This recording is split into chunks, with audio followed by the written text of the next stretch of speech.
So let's tell a little ghost story. The ghost of Johnny One Arm, alright. In the 17th century, with both arms still attached, John Cheesley was ordered by the court to pay a huge sum in child maintenance. John wasn't happy with the decision. He spat threats at the judge.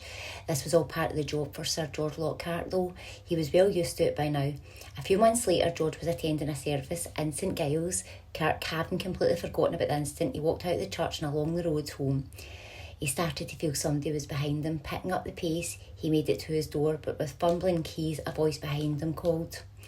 Turning around, George was met with the barrel of pistol held by grinning John Cheesley. For murdering such an influential figure, John had his legs broken, the arm that fired the pistol chopped off, and finally he was hanged.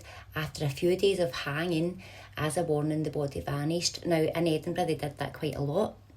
They would hang people from outside the chambers, and everyone would go to view it. It would be like a family day out. Now, it was then said ghostly shuffling footsteps began following people down the streets of Edinburgh. Rumours of a ghostly one-armed man lurking in the dark spread around their city.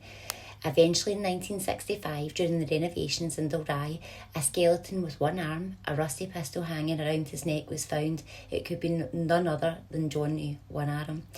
The skeleton was laid to rest in Edinburgh. Ghostly promptly disappeared. However, the missing arm has never been found, so there might be one part of Johnny Cheesley still dragging itself around the cobbles of Edinburgh. Watch out for something tugging at your ankles.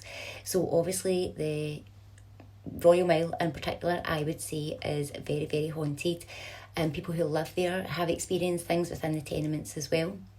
But you also have Mary's King's Close, where there is a lot of activity. So we're going to come on that to the next segment. I'm going to add these all together, but it's all in the highlight of Halloween 25. I hope you enjoyed it.